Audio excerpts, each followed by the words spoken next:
Bom, turma, dando continuidade ao nosso estudo da cinética química, o nosso próximo assunto agora é sobre os mecanismos das reações químicas. Então, uma das coisas que a gente estuda em cinética química é como que as reações químicas ocorrem. Então, normalmente as reações químicas ocorrem em mais de uma etapa e, por meio da cinética química, é possível a gente propor mecanismos de reações de acordo com as leis de velocidade observadas experimentalmente, tá certo? Então, pessoal, essa aula de cinética aqui eu dividi nesses tópicos, tá? Reações elementares, elementares consecutivas, aproximação do estado estacionário, etapa determinante da velocidade, pré-equilíbrios, controle cinético e termodinâmico das reações, exemplos de mecanismo de reação e cinética de polimerização. Nesse primeiro vídeo a gente vai até a aproximação do estado estacionário, tá bom? Então, começando a falar para vocês o que são as reações elementares, tá? Então, como eu falei logo no início aqui agora, a maior parte das reações químicas ela ocorre em mais de uma etapa, certo? Então, antes de você sair do reagente A para chegar no produto B, normalmente tem um passo anterior que envolve a formação de um intermediário, tá certo? Então, cada passinho desse, o qual a gente não consegue dividir em passos menores, é chamado de reação elementar, tá certo? Então, a maior parte das reações ocorre em mais de uma etapa e cada etapa dessas é chamada de reação elementar, que envolve um pequeno número de moléculas ou íons. Então, a reação que ocorre em uma única etapa ela é chamada de reação elementar. E quando a gente vai representar uma reação elementar, tem essas duas características aqui. Ó. A gente não identifica os estados físicos, por quê? A gente não identifica os estados físicos porque quando a gente está tratando uma reação elementar, a gente está olhando como se fosse uma molécula reagindo com a outra. Então, uma molécula não tem estado físico, tá certo? O estado físico é para um conjunto de moléculas, um agregado, né? E numa reação elementar não existe intermediário, né? Não existe intermediário, porque se existisse intermediário, ela não seria uma etapa só. O intermediário é o que é formado numa etapa anterior. Então, se ela tem um único passo, a reação elementar ela tem reagente e produto. Só que uma etapa elementar pode formar um intermediário de uma outra etapa, né? É isso que a gente vai ver aqui, tá certo?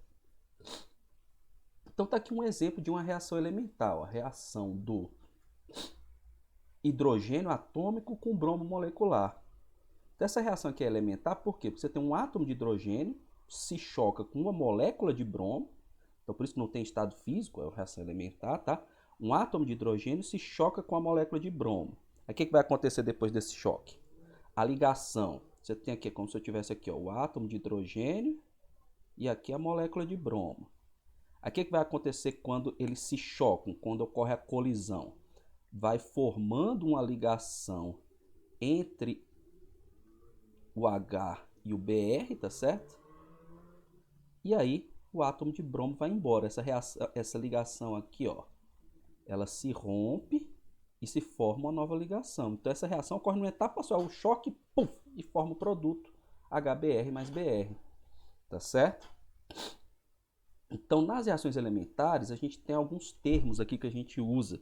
Por exemplo, o termo molecularidade. O que é a molecularidade de uma reação elementar? Esse termo só vale para reação elementar, tá? Então, é o número de moléculas que colidem e reagem em uma reação elementar. Então, por exemplo, para esse exemplo que eu dei aqui acima, a molecularidade dessa reação é igual a 2, tá certo? Essa reação tem molecularidade 2. Então, a gente tem, por exemplo, reações unimoleculares, onde eu tenho, como o nome está dizendo, só uma molécula. Está aqui o exemplo, aqui, ó, ciclopropano formando propeno. Porque aqui não tem a colisão. O que acontece? Eu tenho um ciclo propano, seria isso aqui, né? Ó, CH2, CH2, CH2, né? Aí você sabe que esses ângulos aqui são de 60 graus, então isso aqui é instável, porque devia 69 graus e 28 minutos. Aqui simplesmente a ligação se rompe, a cadeia se abre e forma uma ligação dupla para formar o propeno, tá certo? Então fica CH2, CH, CH2, colocar assim, né? Porque não coube aqui na tela. eu ver se eu esqueci. CH3, né? Aqui é o propeno. CH3, tá certo? Então o que acontece é isso, que ela abre, fica CH2, CH2, CH2, aí fica com alguma carga e entra um átomo de hidrogênio aqui para poder ficar neutro novamente. Então aqui não tem colisão, uma molécula vai e se transforma na outra, então molecularidade 1. E as reações bimoleculares é quando você tem um par de moléculas, átomos ou grupos de átomos que colidem para formar os produtos. Então as reações bimoleculares são as mais comuns, tá? São as mais comuns. Existem também as reações termomoleculares, que é quando você tem 3 moléculas que precisam colidir para poder formar a reação. Essa é muito mais difícil de ocorrer. Por quê? Porque a probabilidade das 3 moléculas colidirem juntas, né, se encontrarem ali no mesmo ponto do espaço, ela é muito pequena. Então, reações termomoleculares são mais difíceis de ocorrer e as que ocorrem costumam ser lentas, tá bom? Então, quando eu fui falar para vocês de ordem, né, de reação, eu falei que a lei de velocidade não obedece necessariamente a equação química com os coeficientes estequiométricos, né? Por quê? Exatamente porque a reação química, quando eu mostro a reação química como um todo, eu não estou vendo as etapas nas quais a reação química se processa. Por isso que eu não posso dizer que a ordem da reação em relação a um determinado reagente é o coeficiente estequiométrico. Mas para uma reação elementar, sim, porque a reação elementar só tem aquela etapa. Então, se só tem aquele reagente, a velocidade só pode depender dele e de acordo com a quantidade que ele está presente, tá certo? Então, por exemplo, para uma reação elementar unimolecular, ela é de primeira ordem. Então, se ela é de primeira ordem, a lei de velocidade é de primeira ordem, né? A variação da concentração de A com o tempo é menos K vezes a concentração do A elevado a 1, porque só tem um A aqui, reação unimolecular. Já para uma reação elementar bimolecular, ela depende dos 2 reagentes. Então, a velocidade dela é proporcional ao produto das concentrações dos 2 reagentes. Logo, ela vai ser uma reação de segunda ordem, tá certo? Então, quando eu olho para a reação elementar, a lei de velocidade pode ser deduzida diretamente dos reagentes e os coeficientes estequiométricos, tá certo? Dessa tabelinha aqui, ela mostra exatamente alguns exemplos de reações elementares, a molecularidade e a sua relação direta com a lei de velocidade. Então, por exemplo, se ela é unimolecular, ela é de primeira ordem em relação a A. Se eu preciso de 2 moléculas de A se chocando para formar o produto, ela depende da concentração de A elevada ao quadrado. Se ela depende da colisão de A com B, então ela é o produto, né, proporcional, né, velocidade igual a K vezes a concentração de A vezes a concentração de B. Já essa aqui, 2A mais B formando produtos, é um exemplo daquilo que eu falei, da reação termomolecular, que eu tenho 3 moléculas se chocando. Então ela é proporcional à concentração de A ao quadrado vezes a concentração de B. E aqui, se eu tenho A mais B mais C formando produto, ela é proporcional ao produto da concentração de A, B e C. Tá? Então aqui está um exemplo de uma reação que acredita-se ser elementar. Por quê? Porque quando você observa essa reação aqui, ó, que é o iodeto de metila em solução alcoólica, reagindo com esse alcóxido aqui, né? CH3CH2O-, tudo em solução alcoólica, esse álquido aqui em solução alcoólica, né? Formando aqui o etoximetano, né? Mais o íon iodeto. Então, por que acredita-se que o mecanismo dessa reação seja uma única etapa elementar? Porque experimentalmente mediu-se a velocidade dessa reação e observou-se que ela é de segunda ordem. De primeira ordem em relação ao iodeto de metila e de primeira ordem em relação ao alcóxido. Então, observem aqui que a cinética química ajuda a elucidar o mecanismo da reação. Então, o mecanismo é compatível com a lei de velocidade observada experimentalmente. Por isso, acredita-se, como obedece certinho, né? Como se ela ocorresse em uma única etapa, então acredita-se que ela ocorre em uma única etapa elementar. Então, uma das funções da cinética química é isso. A gente desvendar os mecanismos das reações químicas, propor mecanismos para as reações químicas, tá certo? Aí aqui uma observação importante, tá, turma? Então, se a reação é um processo elementar bimolecular, a gente acabou de ver, se é elementar, basta eu olhar para os reagentes, tá certo? Se é bimolecular, ela é de segunda ordem, cinética de segunda ordem. Agora, a recíproca não é verdadeira, tá? Se a cinética for de segunda ordem, o mecanismo da reação pode ser complexo. O que significa um mecanismo de reação ser complexo? Significa que a reação ocorre em mais de uma etapa. Então, se eu olho para a reação e ela é de segunda ordem, pode ser que ela tem várias etapas e uma delas, ou a combinação delas, leva a uma lei de velocidade de segunda ordem, como a gente vai ver nos próximos exemplos a seguir. Tá certo? Então, cuidado com isso aqui. Quando eu olho para a reação elementar, beleza. A reação elementar bimolecular é de segunda ordem. Reação de segunda ordem é elementar bimolecular? Não necessariamente. Ela pode ser uma reação complexa. E a gente vai ver isso aqui ao longo dos exemplos. Então, reações consecutivas, tá? Reações elementares consecutivas. Como o nome está dizendo, é uma reação que ocorre em sequência da outra, tá? Então, eu parto de um conjunto, de um reagente ou de um conjunto de reagentes, tá? Então, aqui no caso, o reagente A, ele se transforma no intermediário I, que por sua vez se transforma no produto. Então, é uma sequência de reações que ocorre, por exemplo, a reação global seria A formando P, né? Mas antes do A chegar no P, primeiro ele se transforma no intermediário I para depois ele se transformar em P, tá certo? Então, esse aqui é um exemplo de reações elementares consecutivas. Então, eu tenho uma reação elementar A formando I, e depois eu tenho uma outra reação elementar I formando P, tá certo? Um exemplo dessas reações elementares consecutivas é o decaimento radioativo. Normalmente um isótopo ele decai em outro isótopo, depois decai em outro.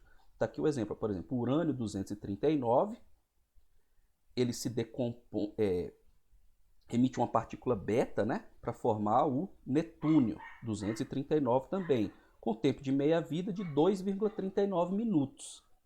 E aí o netúnio formado, depois com tempo de meia-vida de 2,35 dias, emite outra partícula beta e se transforma em plutônio 239, tá certo? Então isso aqui é um exemplo. Primeiro o urânio se transforma em netúnio para depois se transformar em plutônio. Então o resultado geral é que depois de tantos dias o urânio que eu tinha inicialmente vai virar plutônio, mas antes de virar plutônio ele se transformou em netúnio, tá certo?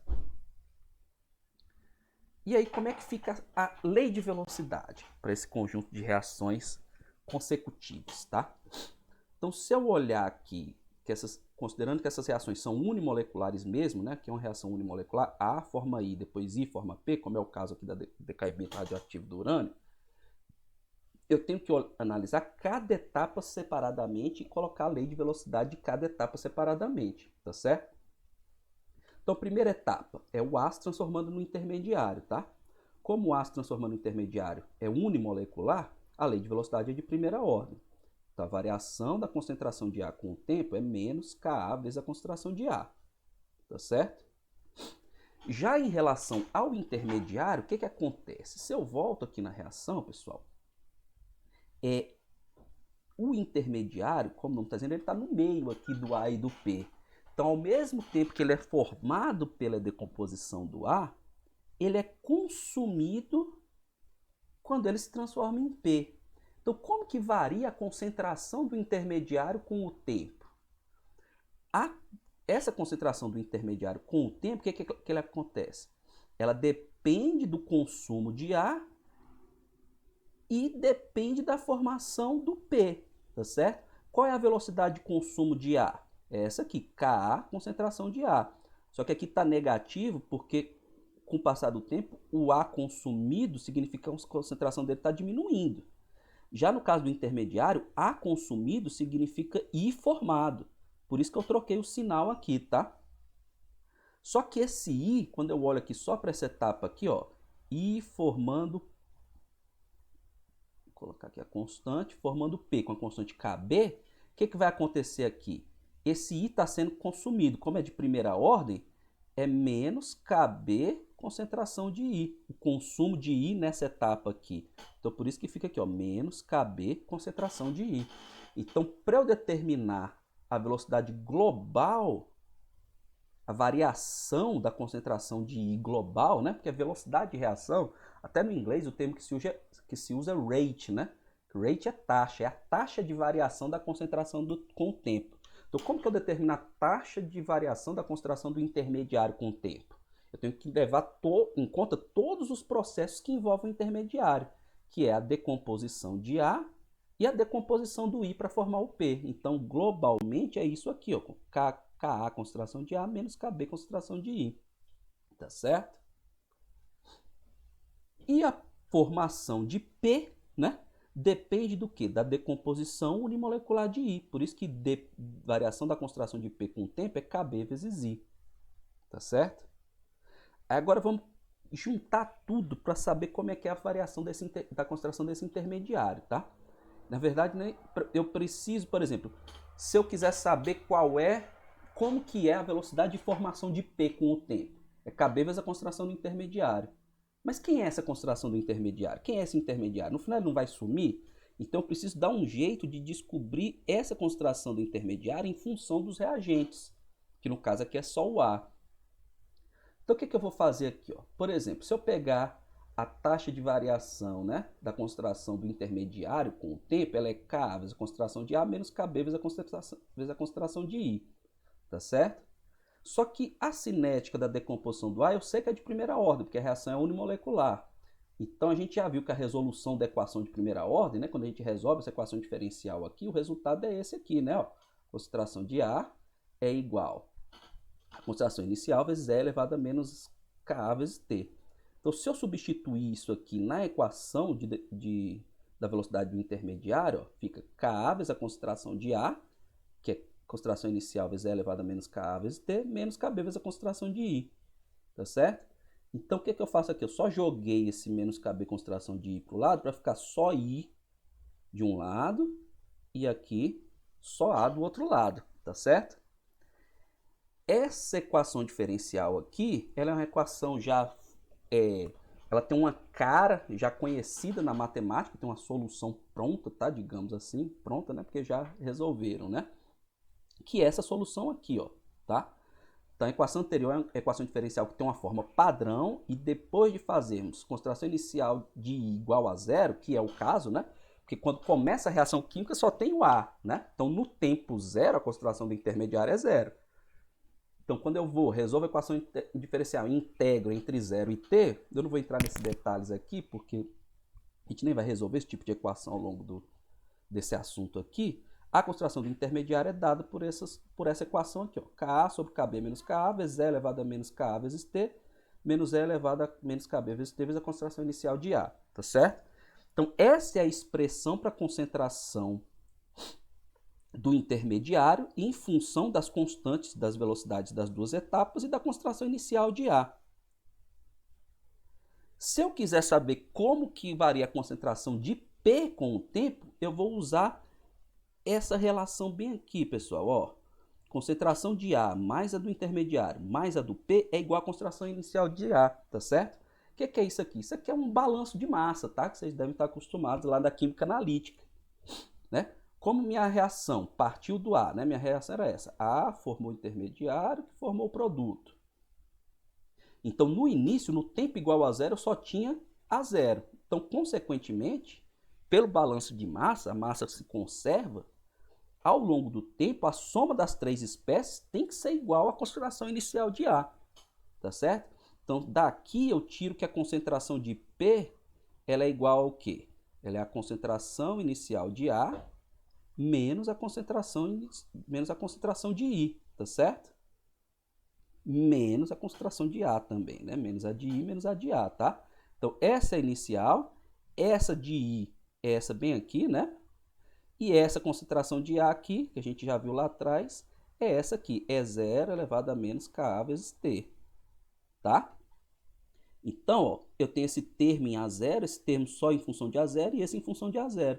Então, quando eu substituo isso e resolvo, tá, turma? Também não vou fazer aqui, que é só álgebra, tá? Eu chego nessa expressão aqui para avaliar a concentração de B em função de P em função do tempo. Então, como que eu avalio a concentração do produto formado em relação ao tempo? Ela é essa expressão aqui, ó, 1 mais Ka elevado a menos KBT menos KB elevado a menos KAT sobre KB menos KA. Tudo isso vezes a concentração inicial de A. Tá certo? Então, observem aqui, turma, que, quando a reação ocorre em mais de uma etapa, a coisa começa a ficar mais complicadinha, né? Ela começa a ficar mais complicadinha. Então, a lei de velocidade, que antes era simplesinha, né? Cabos a concentração dos reagentes elevado a um expoente, já não é bem assim quando eu tenho reações complexas.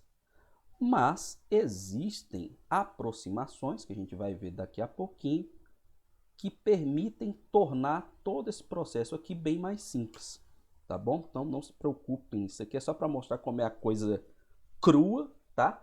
Mas daqui a pouquinho a gente vai ver que aproximações facilitam muito a nossa vida quando a gente tenta encontrar essas leis de velocidade de reações complexas. Então, ó, de acordo com a equação obtida aqui no slide anterior, a gente pode ver como é a variação das espécies químicas com o tempo. A concentração de A varia, né? Com aquela equação, concentração de A0 é elevado a menos KAT, né? A concentração do intermediário, ó, deixa eu voltar aqui, a do intermediário, ó, tem essa variação aqui, então ela tem um termo em E elevado a menos KAT e outro menos E elevado a menos KBT. Então, por isso que ela tem esse comportamento, ó, porque é exatamente o que a gente espera, né? No início só tem A, não tem nenhuma das duas. Aí, à medida que o A vai sendo consumido, o I vai sendo formado. E quando o I começa a ser formado, o P começa a ser formado. Só que aí chega um tempo que tem pouquinho A, forma pouco I, tá certo?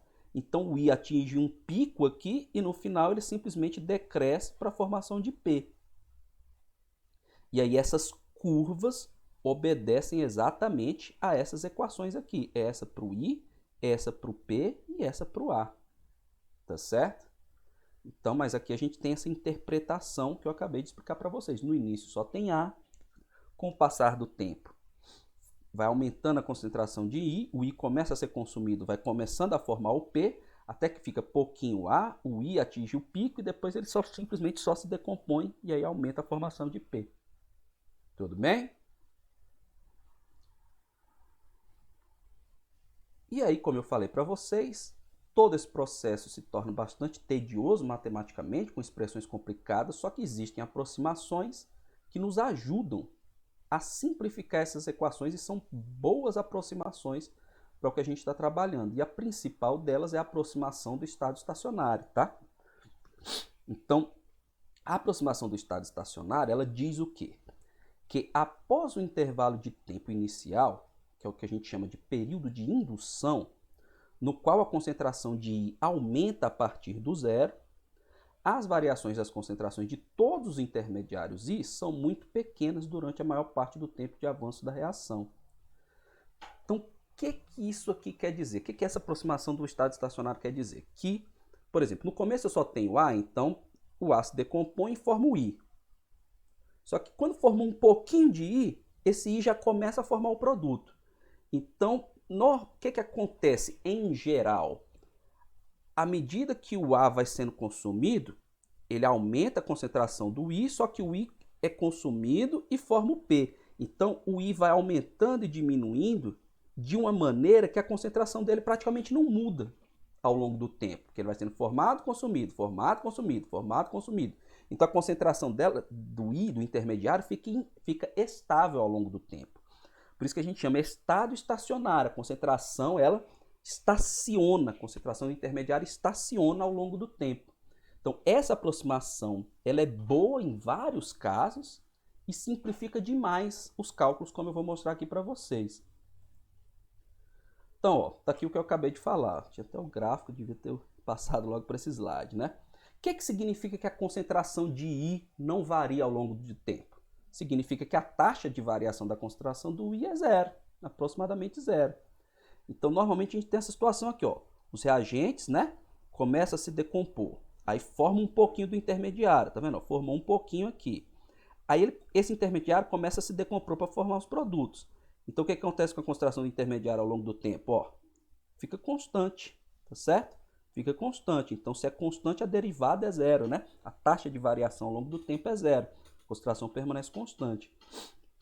Então, é essa situação aqui, quando acontece essa situação, isso nos permite aplicar a aproximação do estado estacionário. E aí, o que eu vou fazer agora? vou aplicar a aproximação do estado estacionário para as reações de primeira ordem consecutiva, né? Então, o que a gente viu lá atrás, né? Que a derivada da concentração de I com o tempo ela é Ka vezes a concentração de A menos Kb vezes a concentração de I. Só que como isso aqui é aproximadamente zero, né? Então, se isso aqui é aproximadamente zero, o que eu posso dizer então? Que Ka, concentração de A, é aproximadamente Kb, concentração de I. Então, a primeira conclusão que eu posso tirar aqui, tá, turma? Que é o que eu estou mostrando aqui, tá certo? Ka, concentração de A, igual a Kb, concentração de I. E aí eu já posso ir propagando isso para os próximos casos, né? Para aquele monte de equação que eu mostrei para vocês ali anteriormente, tá? Então, ó, se Ka, a concentração de A, é aproximadamente a Kb, concentração de I, eu posso tirar a concentração do intermediário como sendo Ka sobre Kb vezes a concentração de A. Então, já observem aqui que a expressão para a concentração do intermediário está bem mais simples do que aquela que a gente viu lá atrás. Deixa eu voltar aqui. Olha aqui a expressão para a concentração do intermediário como era. Tá vendo? E ela simplesmente ficou Ka sobre Kb vezes a concentração de A. Tá certo? Por que isso acontece? Por que isso acontece? Ó? Por causa disso aqui. Para que a última expressão seja consistente com a aproximação do estado estacionário, é necessário que Ka sobre Kb seja muito menor que 1. O que significa Ka sobre Kb ser muito menor que 1? Significa que Ka é muito menor que Kb. Na prática, o que significa? Deixa eu colocar aqui. Ka muito menor que Kb. O que significa na prática? Isso aqui não são as constantes de velocidade? Então, se Ka é muito menor que Kb, é porque a primeira etapa é muito mais lenta que a segunda etapa. Tá certo? Por que isso precisa ser verdade? Porque, por exemplo, a primeira etapa, que é o A se transformando no intermediário, né? Lembra aqui das etapas. Deixa eu colocar aqui as etapas aqui do lado de cá, tá? A forma I, que forma P, né? E aqui é Ka, aqui é Kb. Então, o que acontece? Como essa etapa aqui é muito lenta, né? Demora para formar o intermediário. Como essa aqui é rápida, o que significa aqui? Ó? Demorou um pouquinho para formar uma quantidade inicial do intermediário. Como essa aqui é rápida, ele já é consumido na mesma hora. Então, tudo que forma é consumido rapidamente. É isso que garante que a concentração do intermediário fique constante ao longo do tempo. Tá certo? E aí, se a gente olhar matematicamente, aqui, ó, deixa eu voltar lá na expressão do... Como Ka é muito menor que Kb, Kb menos Ka é Kb, certo? E esse termo aqui, ó, como Ka é muito menor que Kb, esse termo aqui é desprezível perto desse. Então, isso aqui fica simplesmente Ka sobre Kb vezes menos E elevado a menos KBT. Aliás, esse termo é muito menor que isso, que E elevado a menos KBT é 1 sobre E elevado a KBT. Tá certo? Então, ó, esse termo some. Eu vou fazer o seguinte, tá? Essa minha explicação não tá ficando legal. Deixa eu ver aqui como é que eu seleciono. Vou selecionar. Peraí. Uma borracha não. Aqui. Não, não é desenhar retângulo. É isso aqui que é a seleção, é selecionar retângulo. Pronto. Ó, vou copiar isso aqui, tá? Ixi, não, tá.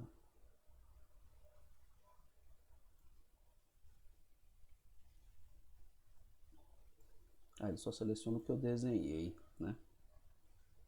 Deixa eu ver aqui, só um instante.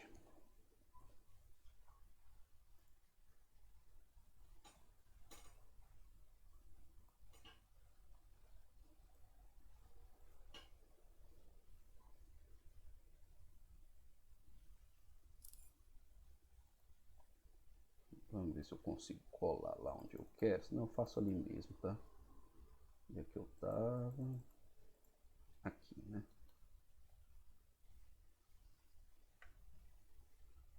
Ó, consegui. Não precisa ser desse tamanho, não. Deixa eu diminuir mais um pouco. Pronto. Aqui, pessoal, é o seguinte, ó, o que, que vai acontecer? Agora tá bonitinho aqui, dá para eu fazer melhor. Então, deixa eu voltar aqui pro meu lápis, né? Não, aqui não, aqui. Então, o que, que acontece? Ó, como K é muito menor que B, Ka é desprezível aqui. Aí fica Ka sobre Kb. E aqui, no caso, como é E elevado a menos Ka, então isso aqui é 1 sobre E elevado a menos... aliás, Kt menos 1 sobre E elevado a Kbt. Aí, como esse cara aqui é muito grande, isso aqui tende a zero. Então, fica só esse. Então, esse aqui ó, vai embora, certo? Isso aqui tende a zero. Então, no final das contas, fica o quê? Ka, tá? Fica Ka sobre Kb é elevado a menos Kt a zero. Vou colocar aqui, ó. Ka sobre Kb é elevado a menos Kt, concentração de A0. Só que isso aqui é a concentração de A. Então ficou Ka sobre Kb, concentração de A. Ka sobre Kb, concentração de A. Que é exatamente o que está aqui, ó. Ka sobre Kb, concentração de A. Tá certo?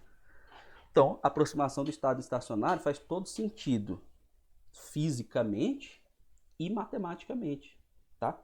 Tá coerente. É isso que diz aqui, ó. Para que a última expressão seja consistente com a aproximação do estado estacionário, K sobre Kb tem que ser muito menor que 1, tá certo? Então, continuando aqui, agora eu vou fazer aqui, ó. Agora eu vou encontrar a relação do dp/dt, né? Quem é dp/dt? É KBI, só que a gente acabou de ver que KB concentração de I é aproximadamente igual a KA concentração de A. E a concentração de A é a concentração inicial vezes E elevado a menos KA vezes T. Tá certo? Então, a dependência de P com o tempo é simplesmente isso. KA, concentração inicial de A, é elevado a menos KA vezes T. Então, observe que aqui na variação da concentração de P com o tempo, a velocidade de formação de P não aparece nenhum termo com intermediário, tá? Então, eu vou simplesmente resolver essa equação diferencial aqui. Como é que eu resolvo essa equação diferencial? Ó, isso aqui é simplesmente, ó, D concentração de P é igual a Ka concentração inicial de A é elevado a menos KT dt, né? Certo? Aí isso aqui é constante, simplesmente eu integro aqui, né? Aqui de concentração, aqui de 0, né? Que era a concentração inicial de P até a concentração de P, e aqui de 0 a T, tá certo? Então, quando eu resolvo essa integral de exponencial é fácil de resolver, tá, turma? Eu chego nesse resultado aqui, ó. A concentração de P é simplesmente 1 menos E elevado a menos KT, concentração inicial de A. Então, ó, vamos voltar de novo lá para ver a expressão complicadona, né? Vamos voltar lá na expressão complicadona. Olha o tamanho da expressão aqui, né? Aí vai ficar simplesmente o que, ó? KB menos KA, o KA é desprezível, então ele vai embora. E aqui de novo, aqui o KA é desprezível, também vai embora. Aí cancela KB com KB, ficou o quê? 1 menos E elevado a menos KT, concentração inicial de A, que é exatamente o que está lá. Então a gente partiu do complicado para chegar numa expressão mais simples, tá, turma? E a gente vai se preocupar mais com essas expressões simples, tá bom? Então, essa é como a concentração de P varia com o tempo, tá? Simplesmente isso, quando eu uso a aproximação do estado estacionário. Então, observem aqui, ó, o que acontece? O gráfico a seguir mostra como as concentrações das espécies A, I e P variam com o tempo quando Kb é igual a 20 Ka. Então, tá vendo? Que Kb é muito maior que Ka, é 20 Ka. Então, essa linha pontilhada é se você não aplicar a aproximação do estado estacionário. E a linha cheia é aplicando a aproximação do estado estacionário, tá?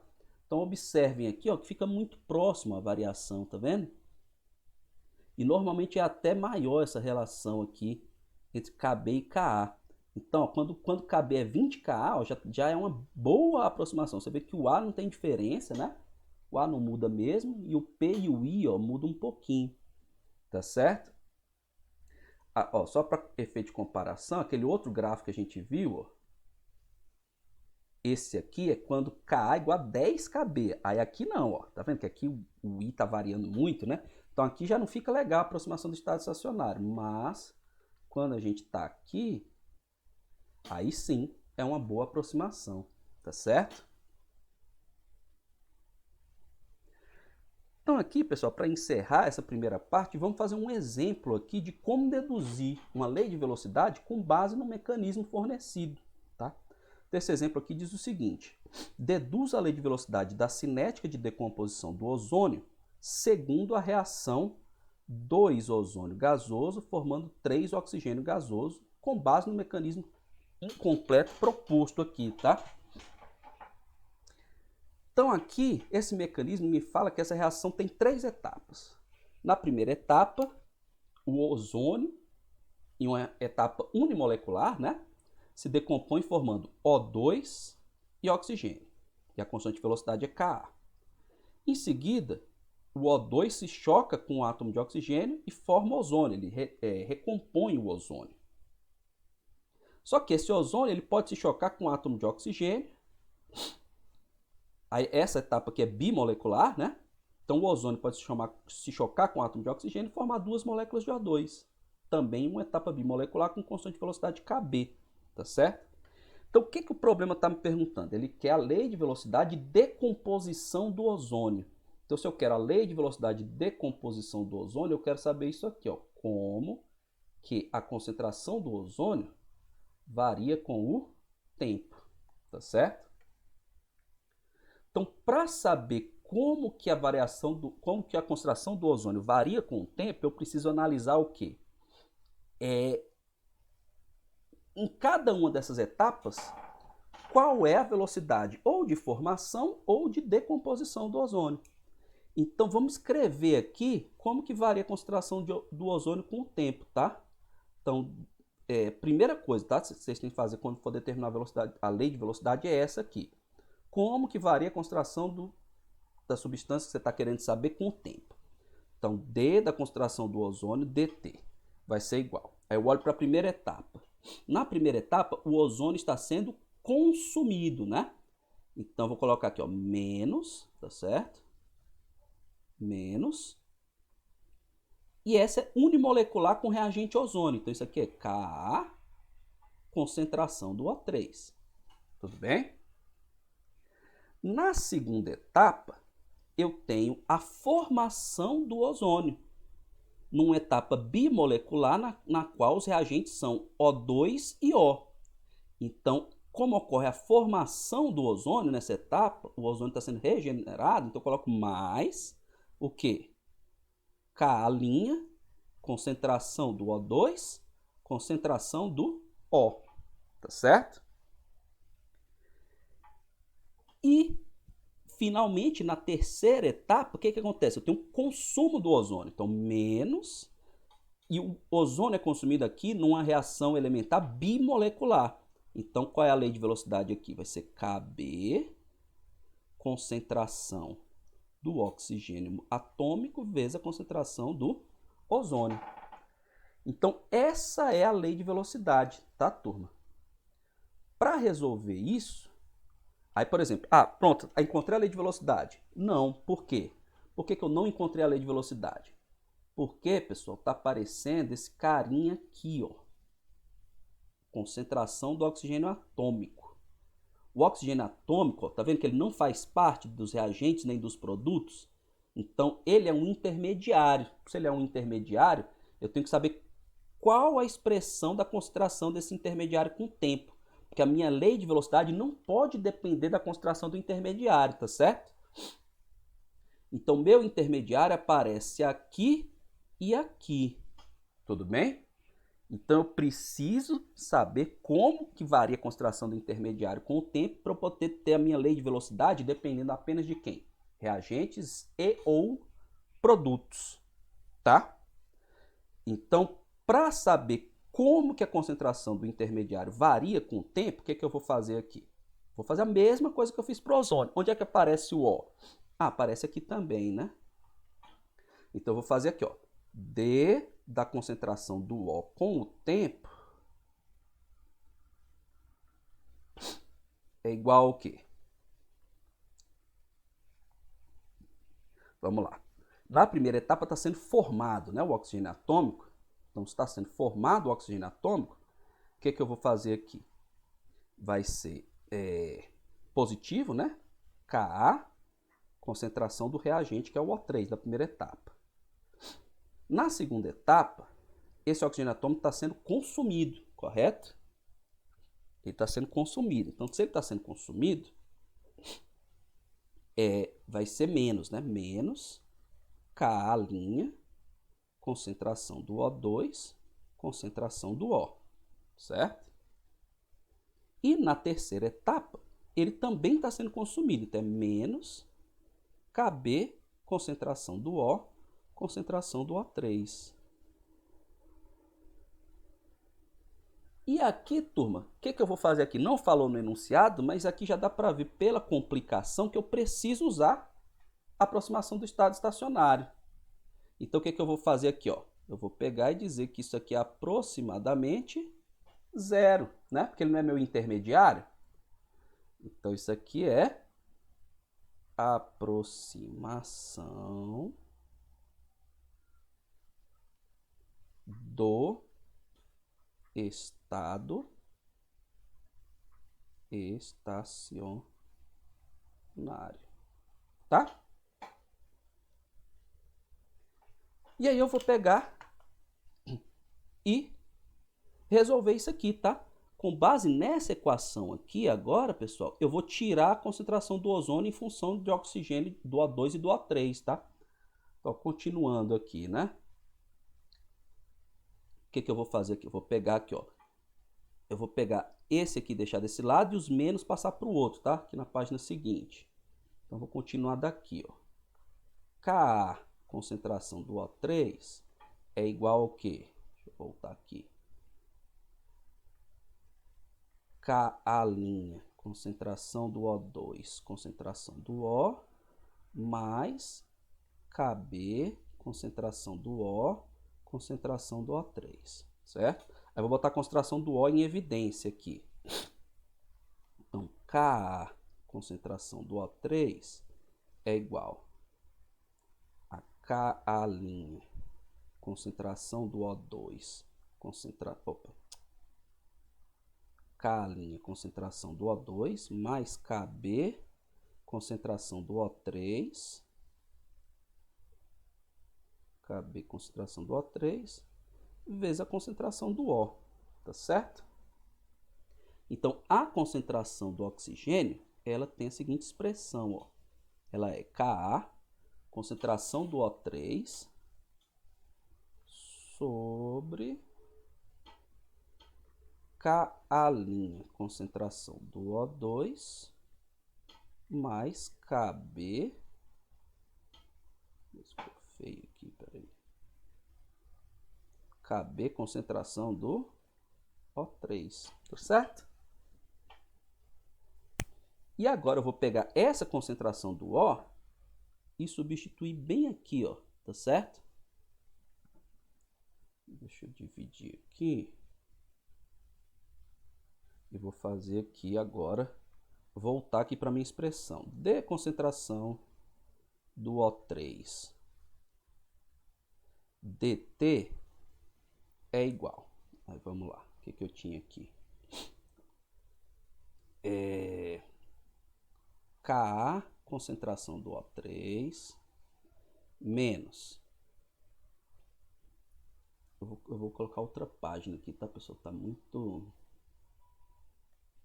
muito apertado aqui. Ah, me colocou lá no final.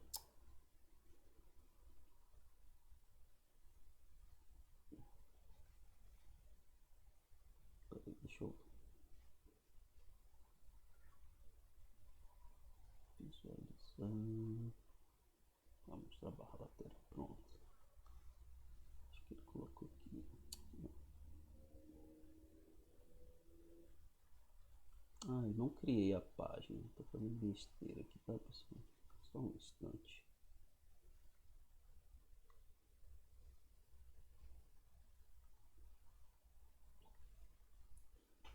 Deixa eu ver se ele vai criar minha página aqui. Criou.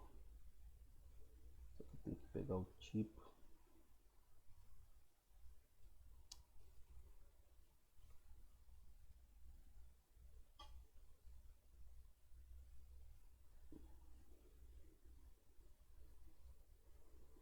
Tô apanhando um pouquinho aqui, mas já já a gente resolve. Fazer aqui. Pronto, aqui ó, dá até para eu ver, ótimo. Então vamos lá, vou pegar isso aqui, ó, fazer aqui, tá? D concentração do O3 dt é igual Ka concentração do O3 menos Ka' concentração do O2, concentração do O, tá certo?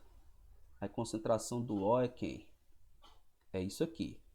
Ka, concentração do O3 sobre K', concentração do O2 mais Kb, concentração do O3, certo? E a outra, que é o menos, de novo também, né? Menos Kb, concentração do O, que é essa coisa toda, vezes a concentração do O3. Já vou colocar assim, Kb, concentração do O3, vezes Ka, concentração do O3, sobre... Deixa eu apertar aqui, acabou ficando... Ver se eu consigo mudar essa página aqui para ser...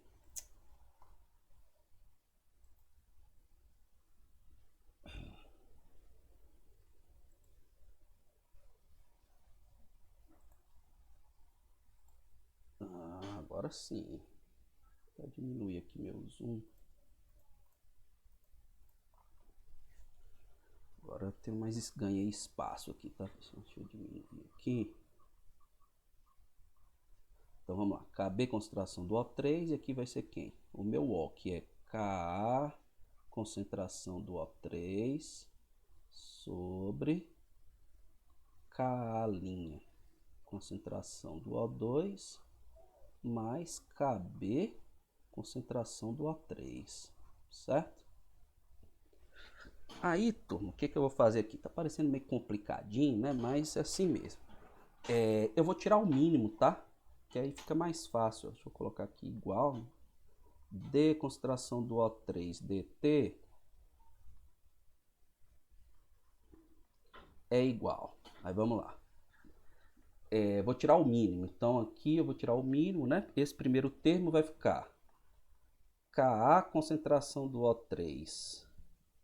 Aí vou multiplicar por esse aqui. Ka' concentração do O2.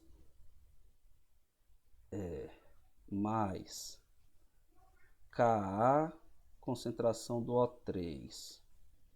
Kb concentração do O3, né?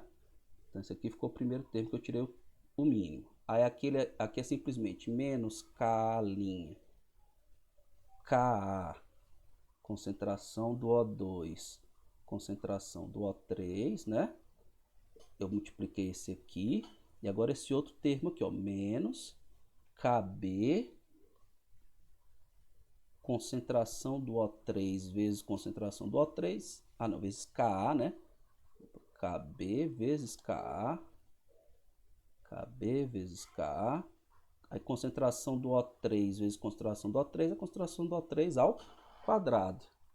Tudo isso sobre K' mais K' concentração do O2 mais Kb concentração do O3, certo? Aí, o que vai acontecer aqui, ó? Se vocês observarem, esse termo aqui é igual a esse aqui, só que com sinal trocado, certo?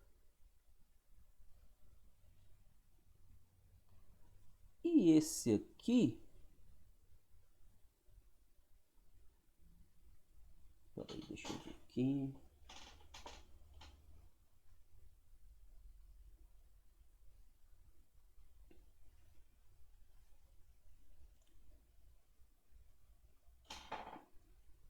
Esse aqui.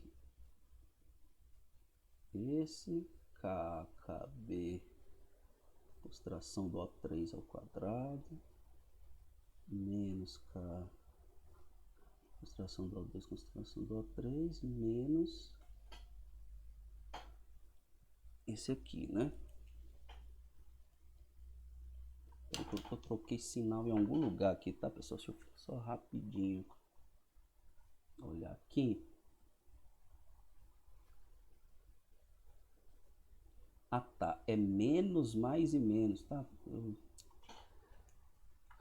acabei trocando aqui, ó. Esse aqui é menos. Opa. Deixa eu voltar pro vermelho aqui. Acabei trocando aqui, senão acabava dando zero. Então, menos. Esse aqui é mais, tá? E esse aqui é menos. Então, deixa eu desfazer meus cortes aqui, tá?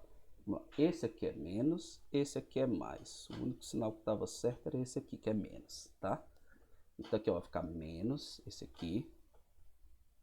Aqui também é menos, né? Que é menos KAO3, KBO3. Que aqui, turma, eu já posso fazer assim, ó.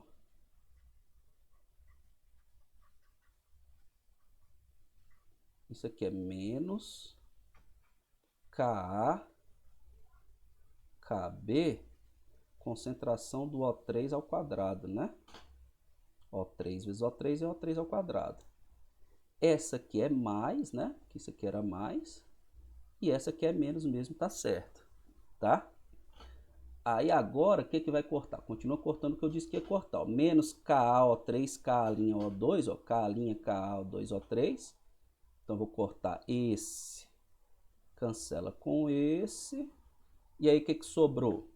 Menos KAKBO3 ao quadrado, menos KBKO3 ao quadrado. Vai dar menos 2KAKBO3 ao quadrado.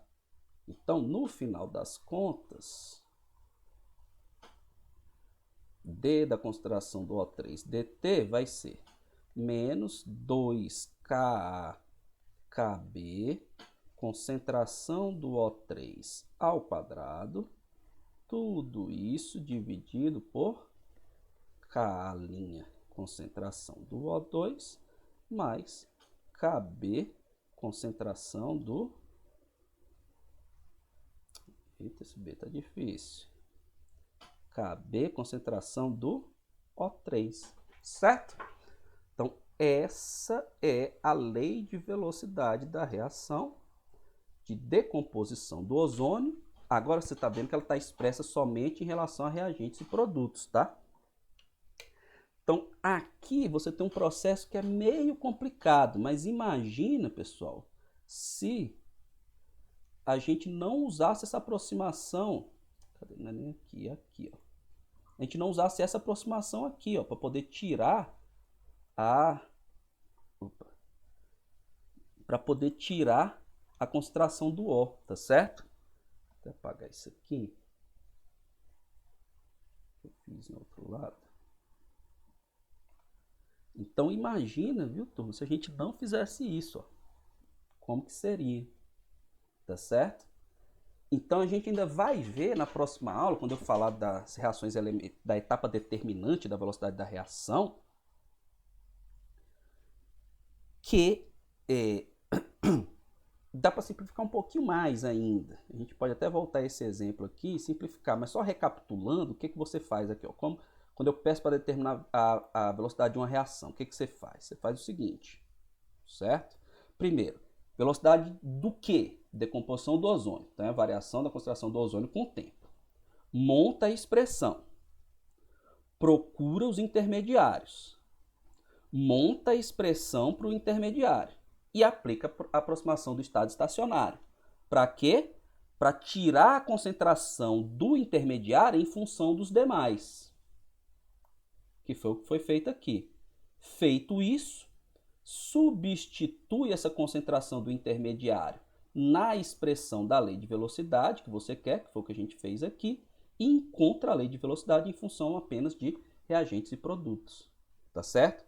Essa é a receitinha. Parece complicado, tem uma manipulação chata, tomar cuidado com esses sinais, que nem eu vacilei aqui em alguns momentos, mas a receita é essa para vocês seguirem